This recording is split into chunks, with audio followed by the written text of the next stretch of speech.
Hi everyone, Stepan here. Today we are going to learn how to deal with the Benko Gambit.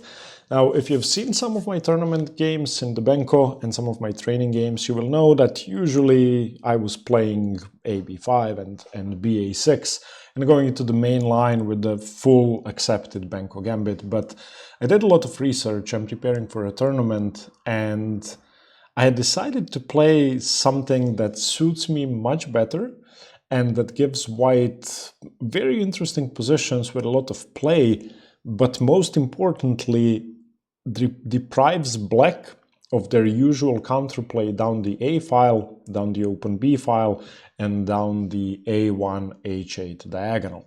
If you want an easy way to learn the Benko declined repertoire, follow the link in the description. You will reach Nocti and you will be able to play games against a human-like AI in all the variations I'm about to show you. Nocti is going to try to trick you, outplay you, and it's going to be using the ideas I have imported, but it's going to be coming up with its own as well. So what you can do is select the time control, select the playing strength you want Nocti to play on. Let's say I want to play a blitz game. And let's go. Now, I don't know what Nocti is going to do. I have played a couple of games against it, but it's going to change things up. So we start with knight f3, as you're going to see in the video. Okay, it takes on c4. That's interesting. Let's go knight c3. Let's go e4. Knight b to d7. Huh, interesting. Okay, I'm not going to play the entire game, but basically Nocti is going to be giving you feedback throughout, and that way you'll know whether you'd gone wrong. So visit the link below. If you do decide to use Nocti and unlock all of its premium features, use the code Hanging Pawns to get a massive 64% discount. One thing I would like to say is that my favorite part on Nocti is themes. So I basically, as you can see here, for every opponent I play and many interesting positions I prepare themes in Nocti with a set of positions I can play out. So this is my preparation for a guy called Ilic, for a guy called Fetoric from my last tournament. So when I prepare for a game, I play typical positions I'm expecting to see against Nocti in order to prepare. So it's a great tool which you can use instead of, begging someone to practice against you. Okay, let's go back to the Benko. So the Benko Gambit is a very sharp opening. The main idea behind the Benko is to get rid of our c-pawn. Why? Well, firstly, when black gets rid of our c-pawn, our center becomes extremely weak. And then e6 and f5, the undermining moves, become more powerful because we normally want to have a pawn on e4 and then black's going to go e6 or f5, eventually undermine that. More importantly, when the b file opens up, whether black takes on c4 or we take on b5, there is a lot of play against our b pawn and down the b file. And in conjunction with the bishop on g7, black, of course, has great chances. When you fully accept the Benko Gambit and take twice, black usually ends up with rooks on a8 and b8, queen somewhere on a5 or b6, and everything is coming down the b and the a files. So black's play normally looks like this. They want to have a knight on e5, a bishop on g7, rooks on a8, b8, queen somewhere here, and just destroy us. So what we're going to do, we are going to decline the gambit for a moment. Our setup will be knight f3. And the idea behind knight f3 is very simple. We want to develop, we want to see what black's going to do, and most importantly, we are delaying c takes b5 until we are able to gain firm control over c4 and b5. Let me try and explain that. Why is knight f3 important?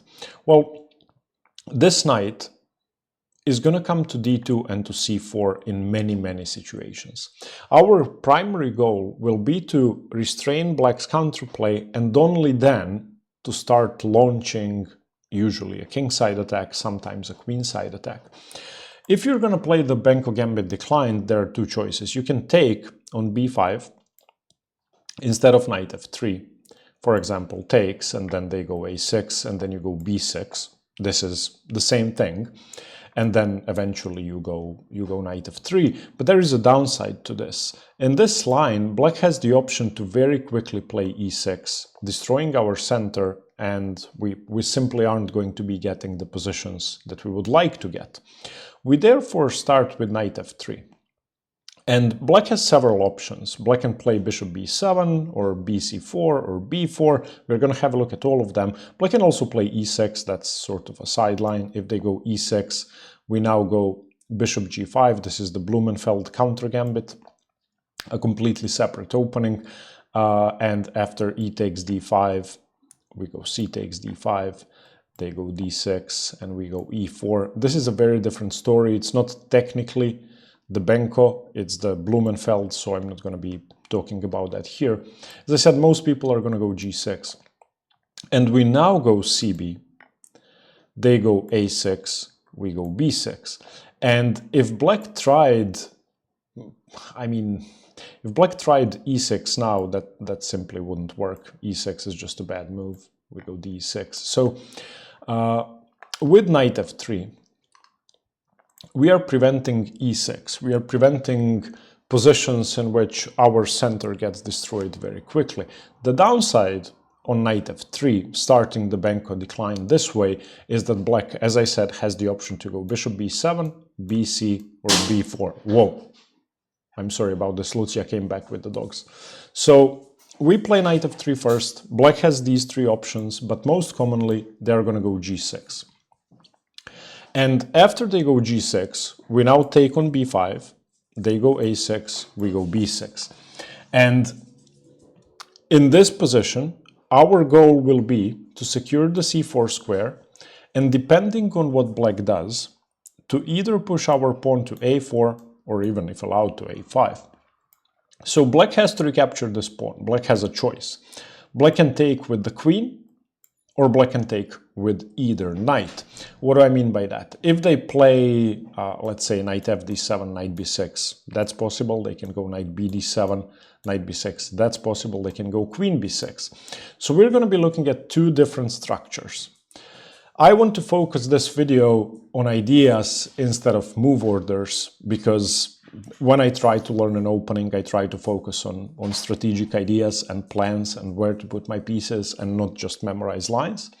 So let's have a look at two structures. This is the first structure.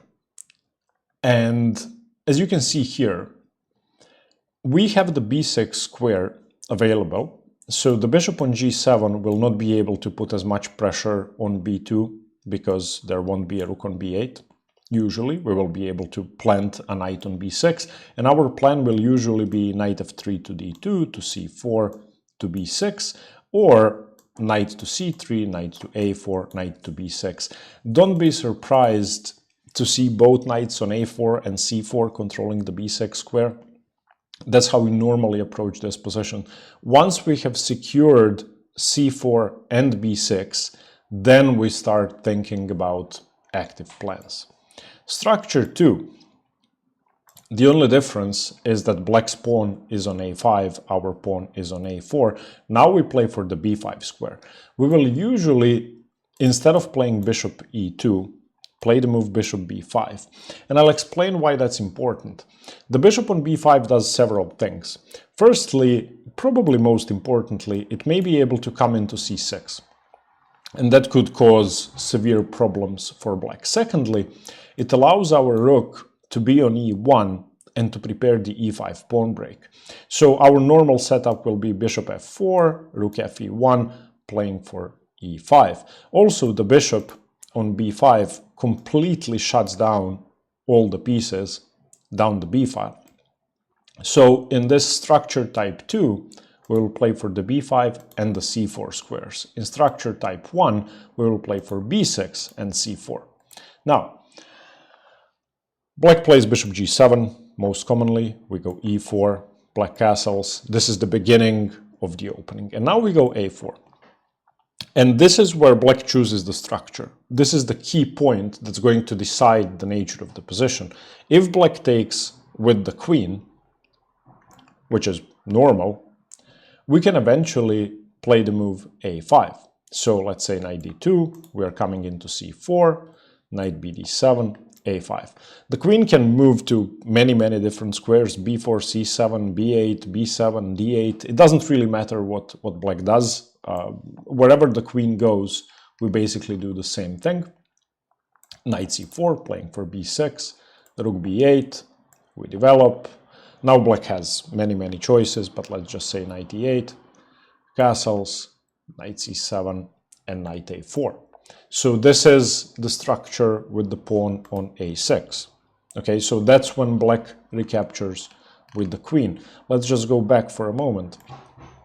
After a4, black can also decide to take with one of the knights. However, if they played knight d7 now, any knight, we would go a5 and practically win the game because we would have a protected passed pawn on b6. Therefore, when we play a4, black either takes with the queen or plays a5.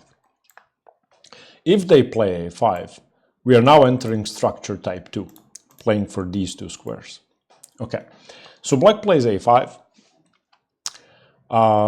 We have to develop and castle and start preventing black's counterplay. So of course, by playing a5, black has basically secured the b4 square, as you may have noticed. But the knight on b4 isn't really a dangerous piece compared to the usual counterplay black gets in the Benko. So bishop b5. As we said, restricting counterplay down the b file, keeping the e file open for the rook, so easy e5, and maybe bishop c6 in the future. Now, black has several options. The most common one is, of course, knight bd7 and recapturing the pawn. I just want to quickly say that if they go knight fd7, I like the idea of going h4. So this is the main defender of black's king. It's gone now, and it's likely going to take on b6. So what we want to do is start the kingside attack. This is the only exception to our rule of playing this position slowly, h4. And black, of course, needs to play h5. And there is, I mean, if let's say they take the pawn, we go h5. This is, according to the engine, already winning for white. However, for a human, it may not be winning, but basically we're opening up the h file. So on h4, black plays h5, and now our aim will be to eliminate this bishop. So bishop g5, let's say black takes, queen d2, knight a6 coming into b4, fine, bishop h6. Okay, trading everything. Knight c7, for example, bishop takes, king takes, and now, excuse me, this knight is hanging, so we can very easily try to occupy the c6 square. This is just a tactical trick that you should remember. It comes up in this line a lot. When the king is on g7, we can go knight d4. And if this knight isn't taken, we play knight c6, which is crushing, completely crushing. If the knight is taken, we can take, and on f6 play queen b6. And now we get a ton of play down the b file. So on a5, bishop b5, if they play knight fd7, let's eliminate the last defender of the king and just push. If knight bd7, we play this slowly. Castles, knight takes b6, as we said, rook e1. Knight e8 is one of the moves, there are other moves, but now we go bishop f4. And bishop f4 is a very sneaky move. So of course, black plays knight e8 in order to free up the f-pawn and in order to play knight c7 to challenge the b5 square. But the knight cannot go to c7. It's probably the best engine move, but it allows for a very famous pattern. If they go knight c7, we are now left with a huge advantage. Bishop c6, rook b8, and e5. Of course, the e5 pawn cannot be taken. That would be devastating because everything is pinned down this diagonal. So for example, bishop f5, ed, and bishop g5. The engine says close to winning for white. Again, I wouldn't be as confident, but this is definitely a weakness. The e file is open. The b5 square will be used as soon as this knight moves away from c7, and white's position is very pleasant. So after a4, Black has a choice between queen b6 or recapturing with the knight. And remember those two structures. And remember that our goal is primarily to eliminate counterplay. We either play for b5 or c4 or b6 or c4. Black will not be used to that. Black will at least be confused. And I've played some training games in this line, and I've also played some against Nocti, and I keep getting good positions. It's very unlike the Benko I'm used to. Now, let's have a quick look at the alternatives. So after d4, knight f6, c4, c5, d5, b5, knight f3. As we said, had we taken straight away and on a6 played b6, Black still could have gone g6, we would go knight f3 and enter the same line. But if we take immediately and go b6, Black has the option to go e6. Therefore, we start with knight f3, and we allow bishop b7 or bc4 or b4. We're going to have a look at all three. Bishop b7 is the sharpest response, and this will not be about positional ideas. Of course, by playing bishop b7, Black is just... We are never going to take on b5. That's the point, because d5 is hanging. Most people here play the move a4, but we are going to play a very sharp line with queen c2. And you may notice that, you know, the pawn is hanging, bc4 is playable, but there is a tactical way out of this. After bc4, we go e4. And Black needs to continue undermining our center, so e6. And now bishop c4, we give up a pawn, but as you will see, this is a forced line which ends in a better position for white. So e takes d5, e takes d5, bishop takes d5, bishop takes d5, knight takes d5. Fine, we're down a pawn, castles. What does Black do? Black should go bishop e7 while they still have a chance to castle. If they don't, then they are already in trouble. So bishop e7, rook e1, and now knight b4. We are going to hang our rook on a1, recapture the knight later, and have an advantage. So queen e2, Black should castle. If they don't, we go a6, or excuse me, a3, chase the knight away, and have a very, very huge edge. So castles, queen e7, rook e7, knight c2, knight a3, we're going to get that knight. It's an exchange sacrifice, not a rook sacrifice. Bishop f4, knight c6, rook e1, rook f8, rook a1. This has been played many times before. It's a well-known line, and I believe white stands significantly better here. We have two pieces for a rook. We have a knight and bishop for a rook. We're down a pawn for that. Technically, the material is equal, but I believe this gives white a significant advantage. It's about +1 according to the engine, and one game from this position ended in a draw. So it's definitely not an easy win, but it's an advantage to white. So against bishop b7, we don't play the main line. We play queen c2. We allow this pawn sacrifice.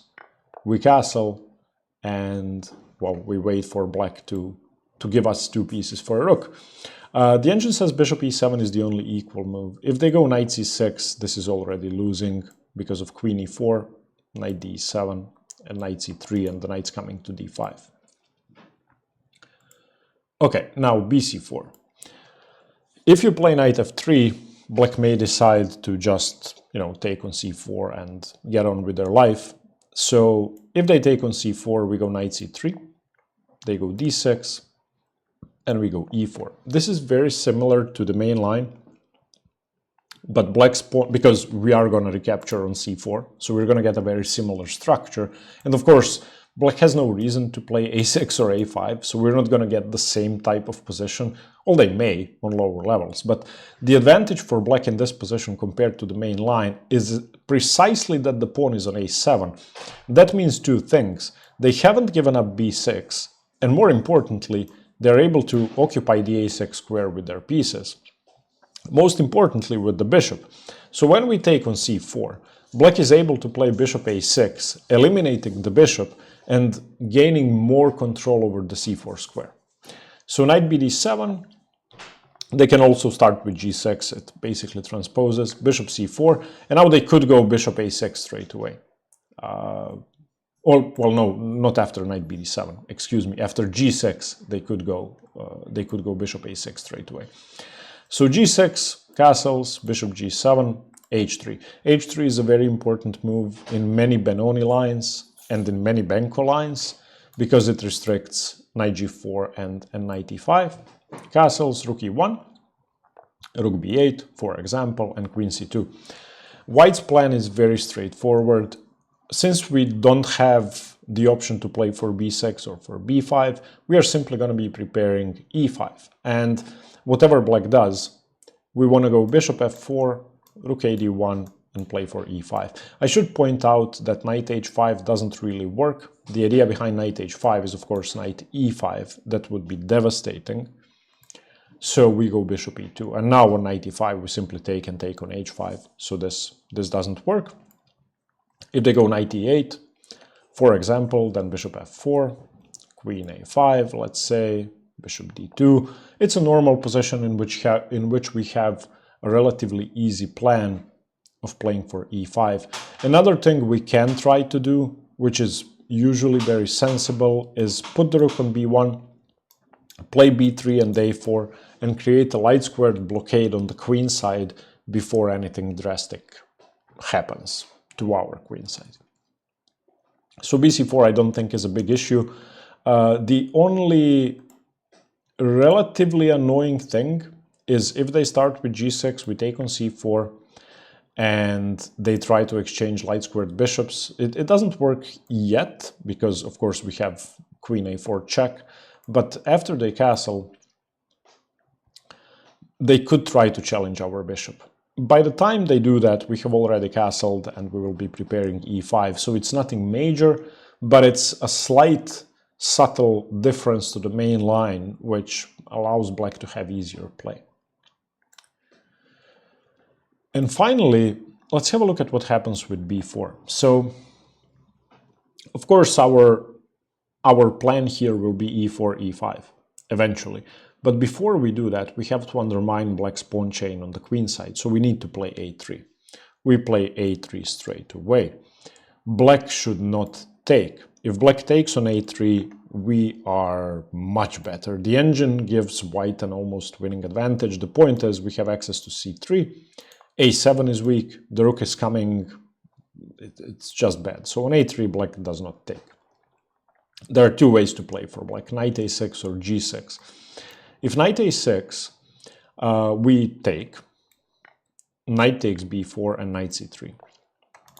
This knight looks good, it does, but we have e4 and there is nothing to worry about. Bishop e2, bishop g7, castles, castles, and bishop f4. And once again, same plan,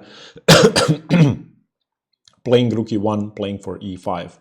And the fact that the a file is still closed and that the b file is semi-open because of black's knight on b4 helps us prevent a lot of usual Benko counterplay. That being said, I actually prefer this to the main line for black.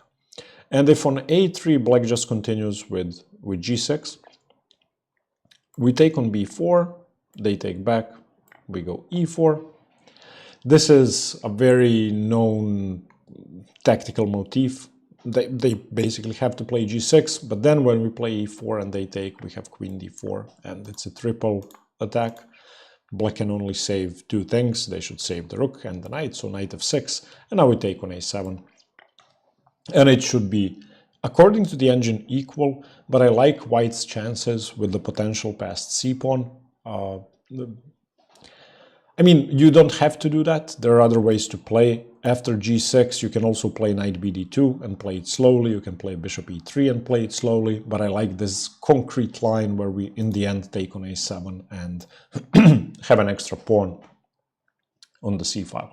So that's the Benko declined. I have to say, I feel like I've gained the superpower against the Benko. I cannot wait to face it. And I think it's a great improvement to my usual repertoire of fully accepting the gambit. I suspect that most people don't know this as well. I mean, I'm sure they don't because it's comparatively rare to the main lines. But also the ideas are way more subtle and positional, and it's not, oh, I'm going to do this on the b file. It's, well, I have to defend b5, I have to defend b6. Do I, the ideas and the strategy is way more subtle. I hope you like this. Once again, visit Nocti by following the link in the description and play it out against Nocti. Thank you for watching. Stay tuned for more chess. Bye-bye.